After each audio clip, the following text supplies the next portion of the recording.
I'm 72 years old, and I always believed that the foundation of a family was built on something stronger than plaster and wood. I thought it was built on shared memories, on unspoken understanding, on love. I discovered on a Tuesday afternoon in late autumn that a foundation can be ripped out from under you with nothing more than a new lock and a neatly folded letter taped to the door. My door. The one I'd painted robin's egg blue myself, just last summer. The letter, penned in my daughter Jessica's flawless cursive, explained that due to my increasing volatility and financial instability, it was in everyone's best interest if they took over management of the property. For my own good, of course. My suitcases, the ones I'd used for the hospital when I gave birth to her, were sitting on the sidewalk, a silent testament to how quickly a lifetime of devotion could be packed up and discarded. The air was crisp, carrying the scent of wood smoke and decaying leaves, a smell I'd always associated with coming home. Now it smelled like an eviction. I felt the cold seep through the soles of my sensible shoes, a chill that had nothing to do with the weather. My heart didn't break. It seized a tight, cold knot of disbelief in my chest. This wasn't a dramatic, screaming fight. It was a quiet, administrative execution of a mother. I had bought this house with my husband Tom. 50 years ago. We'd poured our youth into its walls. After Tom passed away from a sudden heart attack 15 years ago, the house became my sanctuary, the keeper of our shared life. It was here I'd raised Jessica, navigating the turbulent waters of single parenthood on a librarian's modest salary. Every holiday, every birthday, every scraped knee and late-night fever had been tended to within these walls. The faint scent of my rose bushes, which Tom had planted for our 10th anniversary, still clung to the air. Inside, I knew the morning sun would be hitting the worn spot on the armchair where I read to my grandson Leo. All of it mine, yet no longer accessible. The vulnerability hadn't happened overnight. It was a slow, creeping vine of manipulation, so gradual I'd mistaken it for love and family duty. It began 5 years ago when Jessica and her husband Mark wanted to start a chic, upscale cafe. They had passion and a business plan that looked impressive to my untrained eye, but the banks were hesitant. They didn't have enough collateral. I, however, had a fully paid-off house. I remember the evening they'd pitched the idea to me in my own dining room, the one with the table I'd refinanced our mortgage to buy, because Jessica had admired it in a magazine. Mark, always so charming and articulate, had laid out the spreadsheets. He explained it as a simple formality, a way to secure their dream. He assured me it was just a signature, that my house was never at any real risk. It was a second mortgage, he'd said. A safety net they would never need to use. I was putting my name on the loan, not the deed. A subtle but critical difference they emphasized repeatedly. They told me it was the only way to give their son, my grandson Leo, the future he deserved. The appeal to Leo was their masterstroke. For him, I would have done anything. So I signed. I remember the scratch of the pen, the smooth, cool feel of the documents under my hand, and the wave of pride I felt believing I was helping my child build a legacy. The first few years, everything seemed wonderful. The cafe, the daily grind, became a local hotspot. Jessica would regale me with stories of their success, of the glowing reviews of their expanding customer base. I felt a part of it. A silent, foundational partner in their triumph. But my involvement was gradually, methodically phased out.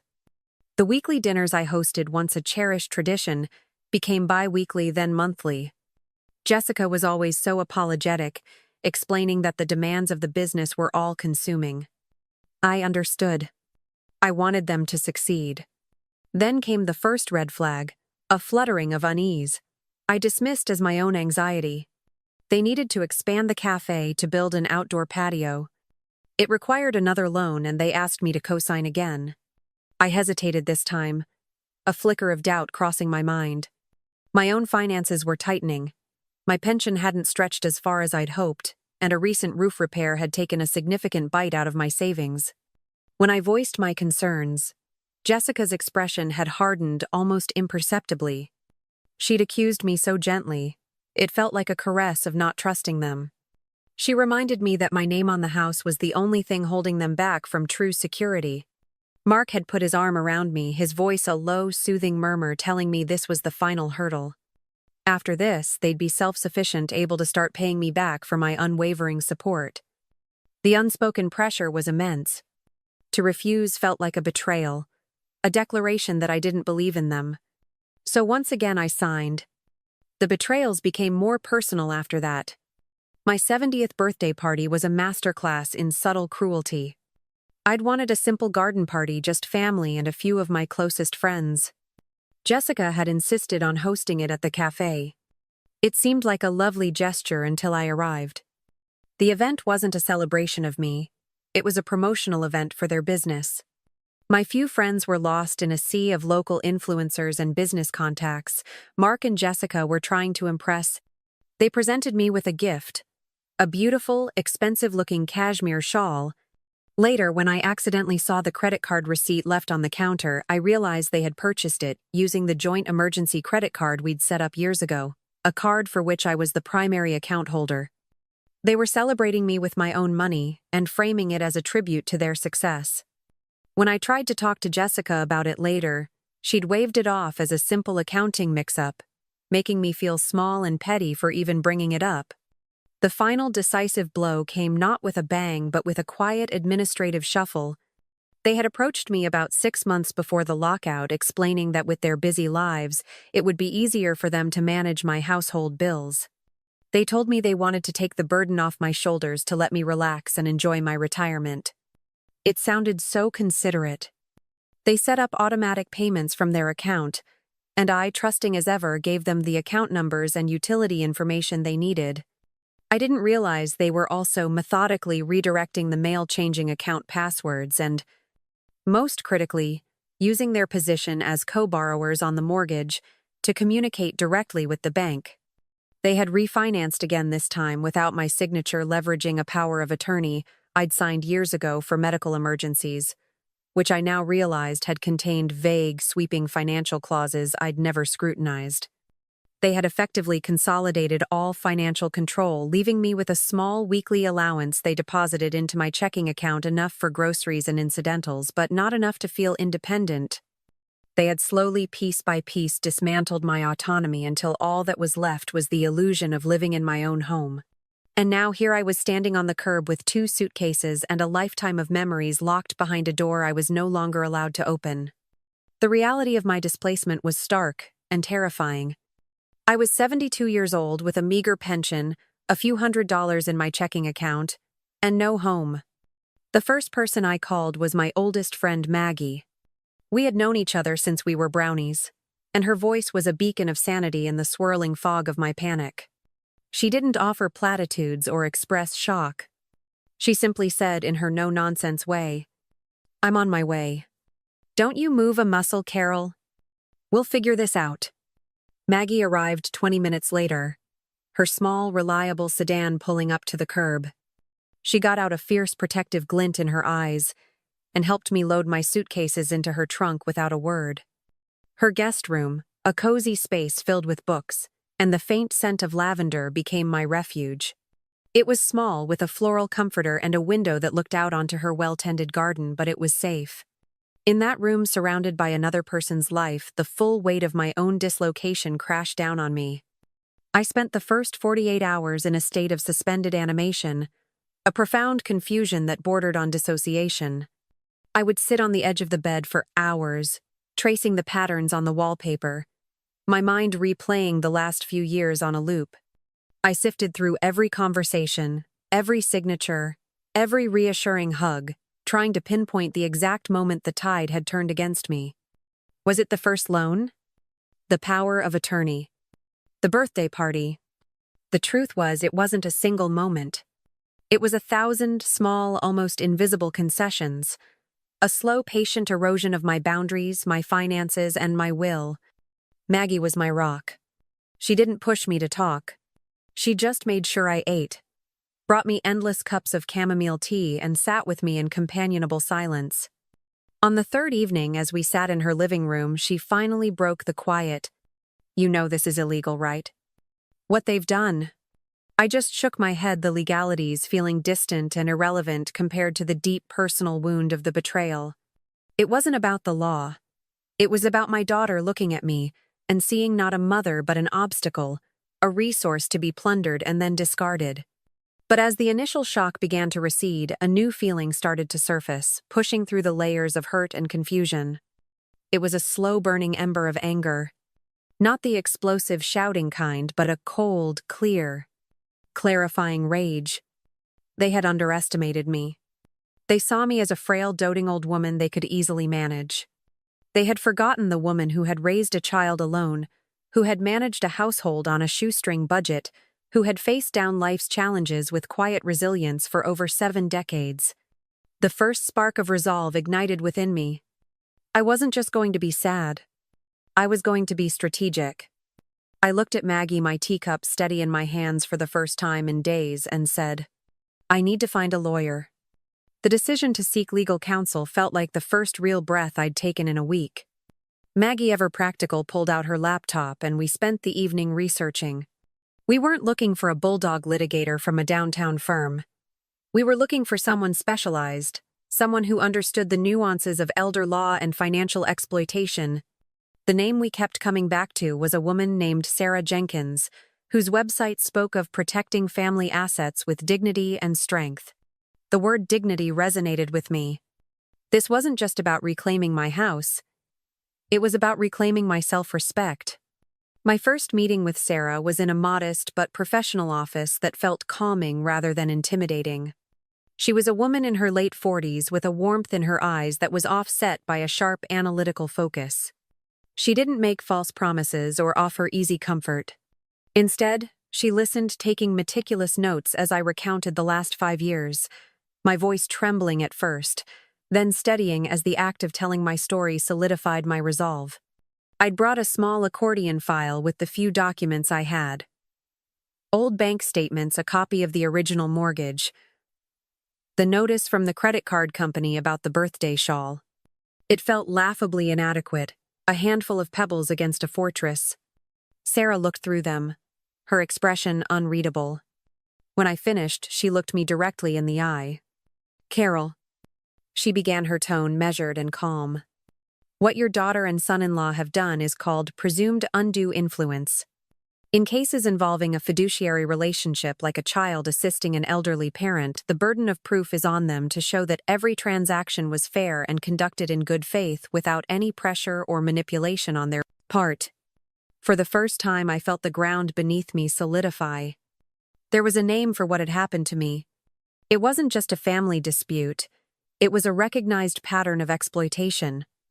The next step, Sarah explained, was the evidence-gathering phase. This was my homework, and it became my full-time job. Maggie's guest room transformed into a war room.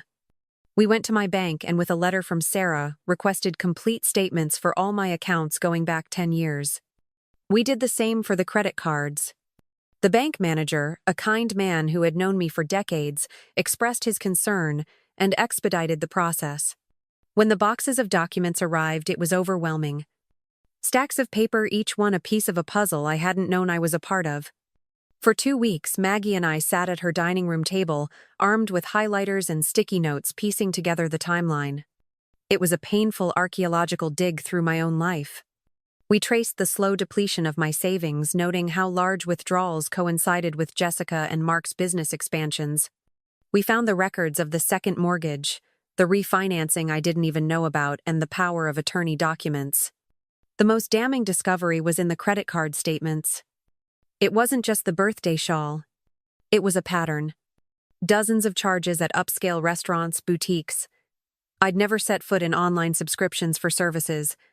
I didn't use all chipping away at my credit, all framed as household expenses they were managing for me. Each highlighted line item was a small betrayal, a fresh stab of pain. But with each discovery, my resolve hardened. I was no longer a victim adrift in confusion. I was an investigator building a case. While the evidence was being assembled, Sarah advised me to take a critical step toward rebuilding my independence. Finding a job. At 72, the prospect was daunting. The world had changed so much since I'd last looked for work. But Sarah connected me with a local nonprofit that helped seniors re-enter the workforce. They helped me update my resume, focusing on my decades of experience as a librarian, my organizational skills, my research abilities, my public service experience. I found a part-time position at a small independent bookstore, a place that felt like a quiet echo of my old life at the library. The owner, a young woman named Chloe, was impressed by my knowledge of classic literature. The work was simple, reshelving books, helping customers managing inventory, but it was profoundly healing. Earning that first paycheck, a modest sum that was entirely my own, felt like a monumental victory. It was the first money I'd had in years that came with no strings attached, no unspoken obligations. My colleagues were kind and respectful, treating me as a peer, not a charity case. I began to remember who I was outside of being a mother and a grandmother. I was Carol, a woman who could expertly recommend a mystery novel, who knew the Dewey Decimal System by heart, and who made a surprisingly good cup of tea. This growing sense of self was crucial because as my investigation deepened, the patterns of manipulation became painfully clear. It wasn't just about money. It was about control. I recalled a family vacation to the beach 3 years ago, a trip I had been eagerly anticipating. A week before we were set to leave, Jessica had called, her voice thick with manufactured sympathy, to tell me that Leo had developed a sudden severe allergy to my perfume. The doctor, she'd said, had advised that it would be too risky for me to share a house with him. I had been devastated, but I'd accepted it without question, my concern for my grandson overriding any personal disappointment. Now, sifting through my memories with a colder, clearer eye, I realized the absurdity of it. An allergy so severe it required my complete absence, yet it had never been mentioned before or since. It was an excuse away to have the family vacation they wanted without the perceived burden of an aging mother. I recalled other incidents. The way they'd gently mock my old-fashioned opinions in front of their friends. The times they'd forgotten to invite me to Leo's school events until it was too late to attend. Each memory, once a source of confusion or hurt, now clicked into place, as a piece of a larger, deliberate strategy to isolate and diminish me. My support network, primarily, Maggie became my lifeline. She was my sounding board, my co-conspirator, my tireless cheerleader. When I'd feel a wave of guilt or doubt, wondering if I was tearing my family apart, Maggie would firmly remind me, "They tore it apart, Carol. You're just holding them accountable for the pieces." Her unwavering belief in me was the scaffolding that held me up as I rebuilt my life from the ground up. Guided by Sarah, I took my first concrete legal action. We sent a formal letter to the bank with copies of my original deed and the power of attorney contesting the validity of the most recent refinancing on the grounds of fraudulent inducement and a breach of fiduciary duty. We also informed them that effective immediately, as the primary owner of the property, I would no longer be making any payments on the mortgage they had taken out. Sarah explained this was a calculated risk. It would trigger default notices and put pressure on Jessica and Mark, who were the primary borrowers on that specific loan. Their credit, their business, their entire financial house of cards was tied to that mortgage. It was the first shot across the bow. The reaction was immediate and predictable. My phone, which had been silent for weeks, began to buzz incessantly. Dozens of calls from Jessica, voicemails oscillating wildly between panicked "Mom, the bank is calling us. What did you do?" and emotionally manipulative, "Mom, I can't believe you would do this to us, to your own grandson." Then came the texts, long, rambling paragraphs filled with guilt trips, accusations, and feigned ignorance. They claimed it was all a misunderstanding, that they were protecting the asset for me, that I was being influenced by greedy lawyers who were trying to steal my money. They even tried to use Leo as a pawn, sending me a photo of him looking sad with the caption, "He misses his grandma's house." It was a desperate, transparent onslaught, and 6 months ago it would have broken me. But now I saw it for what it was. The panicked thrashing of manipulators who had just lost control of their narrative. I didn't answer a single call or reply to a single text. I forwarded everything to Sarah as she had instructed. My silence was my new weapon. It was the loudest, most powerful statement I had ever made. The radio silence from my end, combined with the looming threat of mortgage default, forced Jessica and Mark's hand. Sarah's office received a frantic call from a lawyer they had hastily retained. A meeting was proposed. Sarah advised me that this was the moment to shift the power dynamic decisively. This would not be a tearful family reunion or a casual chat. It would be a formal, strategic confrontation on my terms. The preparation for that meeting was as meticulous as my evidence gathering. Sarah and I spent hours role-playing, anticipating their arguments, their denials, and their attempts at emotional manipulation. She coached me to remain calm, to stick to the facts, and to let the evidence speak for itself. "You are not there to argue with them, Carol," she repeated.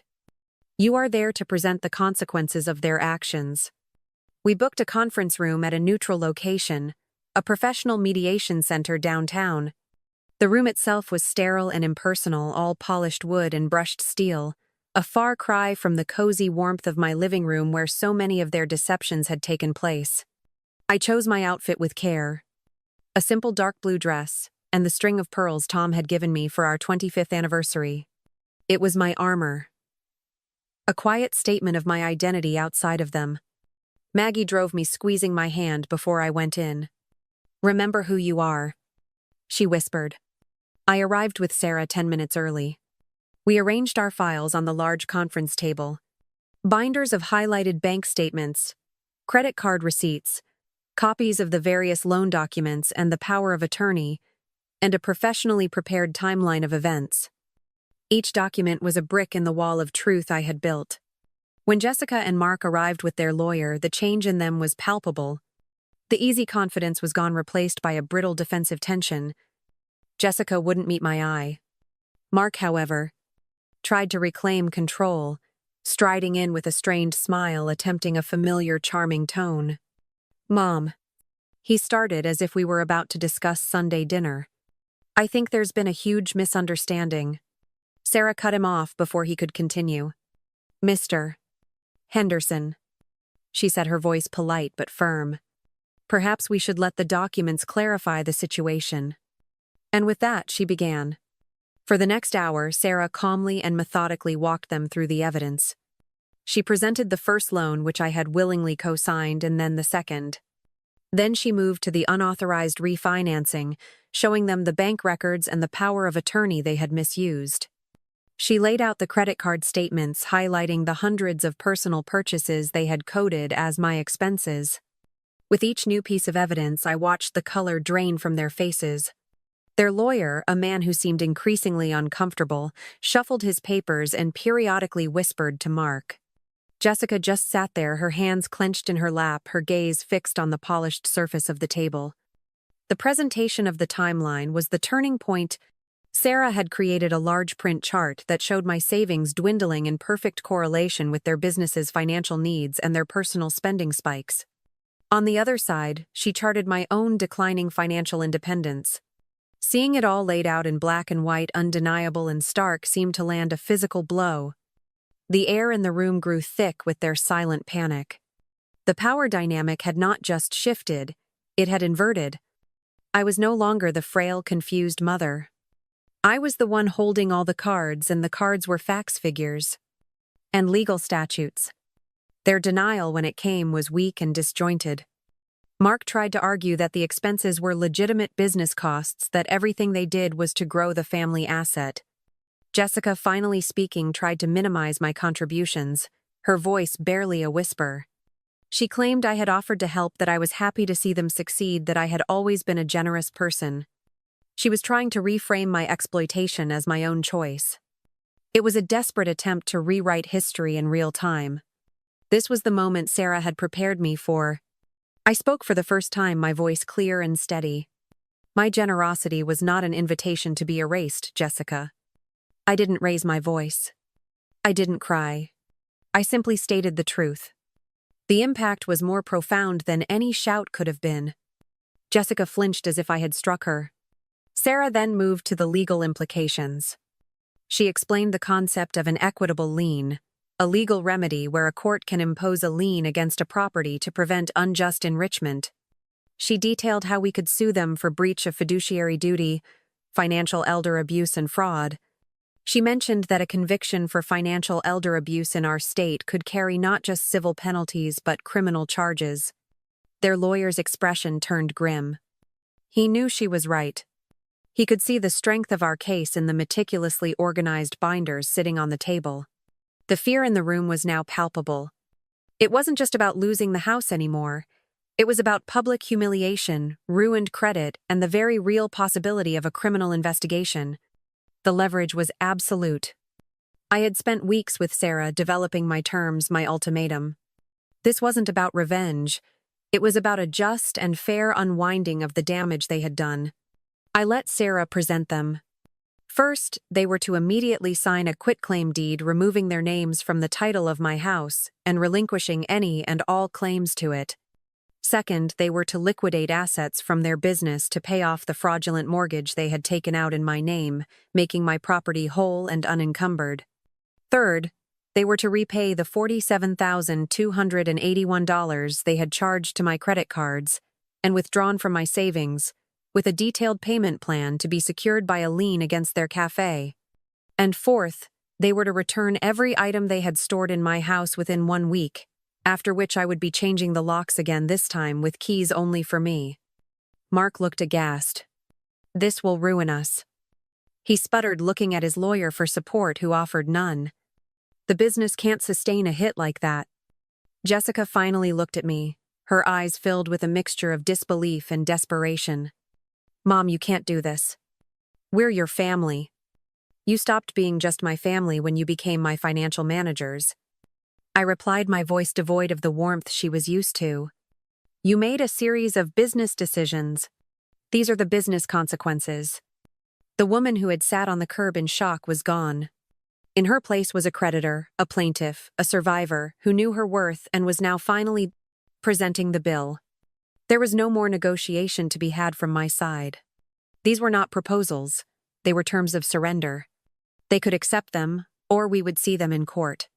The week following our confrontation was a masterclass in desperate maneuvering from Jessica and Mark.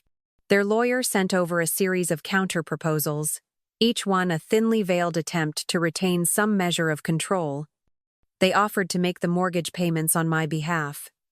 They proposed a gradual repayment plan for the credit card debt, but without the security of a lien against their business. They even suggested a co-ownership agreement where I could live in the house for the rest of my life, but they would retain a financial stake as my heirs. Each proposal was expertly dismantled and rejected by Sarah. She sent back simple one-sentence replies. "Mrs. Adams' terms are non-negotiable." The pressure was mounting on them.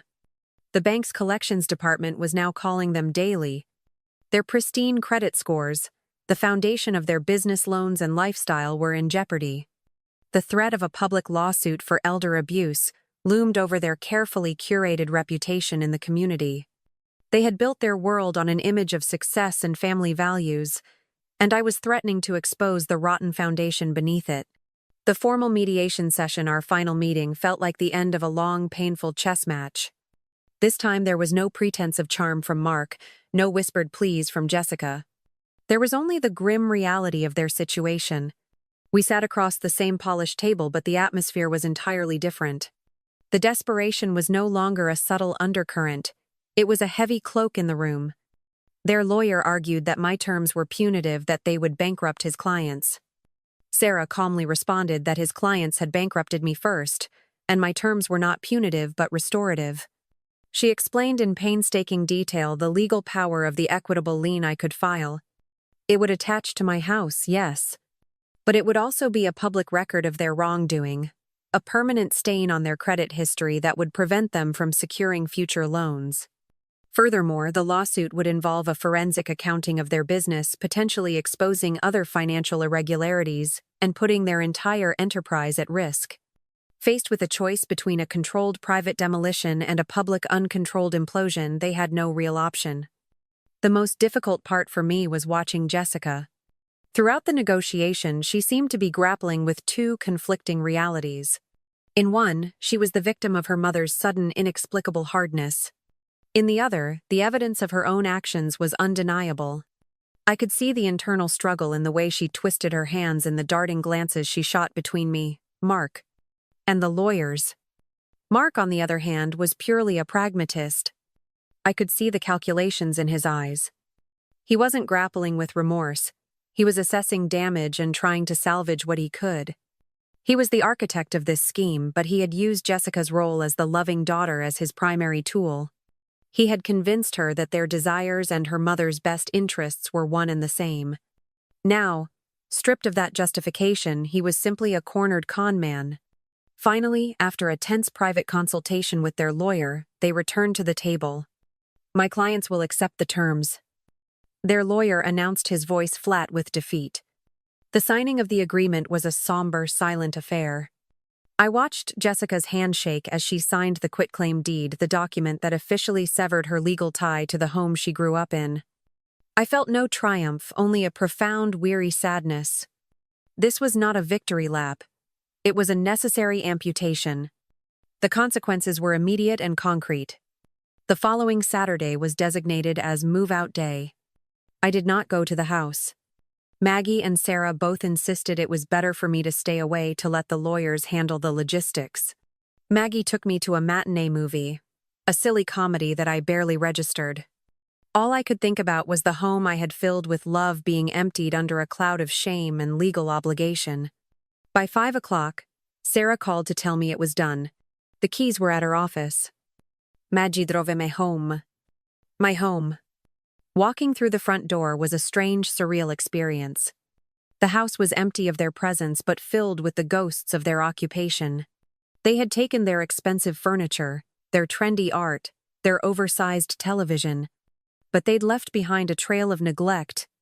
Dust bunnies congregated in the corners. The fridge held a few forgotten wilting vegetables, and the air was stale. More painfully, they had made changes. My beloved floral wallpaper in the dining room had been painted over in a sterile modern gray. The bookshelf Tom had built had been moved to the garage to make room for a wine fridge. These small alterations felt like a violation, an attempt to erase my history in my own home. The financial settlement began the following week. The first transfer of funds arrived in my account, the proceeds from the sale of a company vehicle they were forced to liquidate. It was the first of many payments that would slowly restore what they had taken. Their lifestyle, I heard through the small-town grapevine, changed dramatically. They sold their luxury cars. They pulled Leo out of his expensive private school. The cafe, once a symbol of their ambition, was now shackled by the lien its profits diverted to pay their debt to me. They were living the life they could actually afford, not the one they had constructed on my back. I took no pleasure in their downfall, but I found a quiet satisfaction in the balancing of the scales. Justice, I was learning, wasn't about punishment. It was about restoration. It was about making things whole again, starting with my home, my finances, and my dignity. The first few weeks back in my house were a process of reclamation, both physical and emotional. The silence that had once felt like a hollow void now felt like peace. I spent an entire weekend just sitting in different rooms, reacquainting myself with the light and shadows, the creak of the floorboards, the familiar hum of the old refrigerator. It was my space again, and the first order of business was to systematically erase the last traces of their occupation. Maggie and I, armed with rollers and paint cans, spent a sunny Saturday repainting the dining room. I chose a warm buttery yellow, a color that felt like sunshine and optimism. As we painted, we talked and laughed, and the sterile gray of their choice disappeared under layers of cheerful color. We moved the bookshelf Tom had built back to its rightful place, its familiar presence a comforting anchor in the room. I filled it not just with my old books, but with the new ones I'd discovered since joining the bookstore. My life settled into a new, fulfilling rhythm. My part-time job at the bookstore became more than just a source of income. It was a source of joy and connection. I started a classic lit book club that met on Wednesday evenings, sharing my lifelong passion with a new generation of readers. The extra money I earned, combined with the restitution payments that arrived like clockwork on the first of every month, gave me a sense of financial security I hadn't felt in years. I opened a savings account that was mine and mine alone, and watching the balance grow gave me a quiet thrill. I was no longer a resource to be managed, but the sole proprietor of my own life. The most complex part of this new chapter was navigating the ruins of my family. I had to sort through the wreckage and decide what, if anything, was worth salvaging. Mark was a lost cause. His brief, stilted attempts at communication were transparently self-serving, focused on the possibility of renegotiating the payment plan. I instructed Sarah to handle all correspondence with him. He was a business problem, not a family member. Jessica, however, was different. After 2 months of silence, a handwritten letter arrived. It was not a plea for forgiveness or a complaint about her new circumstances. It was 12 pages of raw, painful self-reflection. She wrote about her insecurity, her desperate need for the approval that Mark's mother had offered so freely, and her shame at how easily she had traded her mother's unconditional love for a lifestyle she thought she deserved. She took full responsibility for her choices, acknowledging that Mark may have been the architect, but she had been a willing contractor. She didn't ask for anything. She simply ended the letter with, "I know I have no right to ask, but I hope one day you can think of me as something other than a disappointment." Her letter opened a door I had thought was permanently closed. I didn't respond right away. I sat with it for a week, discussing it with Maggie, and even with Sarah, who had become a trusted confidant. My healing had taught me the importance of boundaries. Love, I now understood, could not exist without respect. I decided to propose a meeting, but on my terms. We met at a public park, a neutral ground halfway between my house and her new, much smaller rental apartment. When I saw her, I was struck by how different she looked. The designer clothes were gone, replaced by simple jeans and a sweater. The brittle confidence had been replaced by a quiet humility. We talked for over an hour.